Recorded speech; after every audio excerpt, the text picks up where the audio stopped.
What's up guys, welcome to your fourth Android tutorial for the new Boston, again with me Travis. And what we're going to do in this tutorial is basically set up a package, set up a project that we're going to work with from here on out.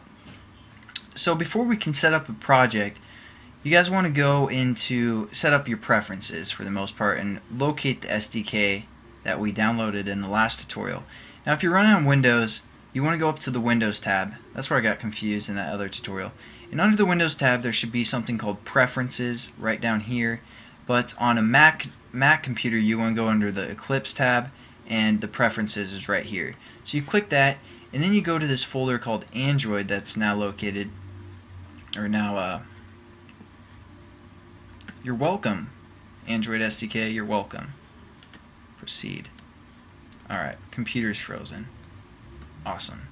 So, okay, no it's not. But okay, so sorry for losing focus there. Go into this Android tab, or just click on the Android, and all sorts of errors are coming up.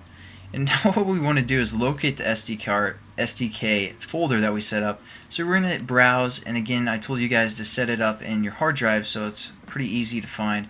So just go to your C drive or your main hard drive and look for the Android SDK folder right here. Just click on this folder. You don't want to go into anything in here. Just click on the whole folder, hit open, and it'll load or hit apply, and then it'll load some of our platforms that we downloaded. Again, we downloaded the 2.2 and the Google Maps. So we want to select 2.2 because that's what we're going to start with.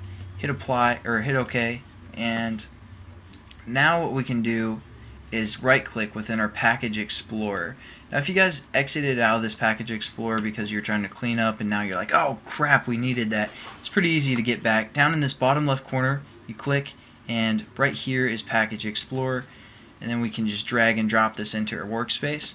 And then again, right click, go to New, and you'll either have an Android project right here. If not, that's okay, I don't obviously. So we're going to go to Other, and we're going to go to this Android folder and set up an Android project like that. Now this is the basic setup for setting up a new project. We're going to give it a name. We're going to call it the new Boston. And we also need to select our build target. And our build target is again what platform we're developing for. We're going to develop for the 2.2. And here's some other things that we need to define. Now we have an application name. This is what's going to appear on the user's end when they're scrolling through all their applications. This is the name of our application. So we're going to leave that as the new Boston. If you guys want to change that, that's okay.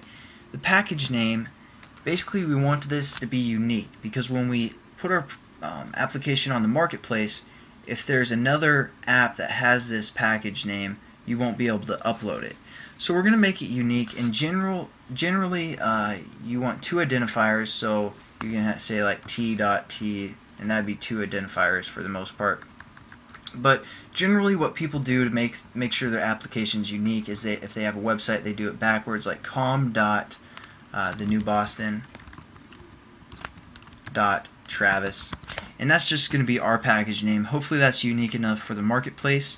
Again, you need two identifiers, and you do that by hitting the period to create a new identifier for the most part. Now this create activity, this is basically the activity or the class that's going to start when our emulator or when our application launches. So we're going to call this starting point, like that. One word. If you guys have two words, it's going to give you an error and you won't be able to finish. So make sure it's one word. We're going to call this activity starting point. And we're just going to hit finish, and it's going to set up our project for us. As you can see right here, it gives us an error because it's still building the project. It takes a little bit. Alright, so there we go. We have our project set up, and I'm going to kind of define what this project holds and how to add folders to it in the next tutorial. So hopefully you guys followed along and understood how to establish a new project, and I'll catch you guys in the next tutorial. Peace.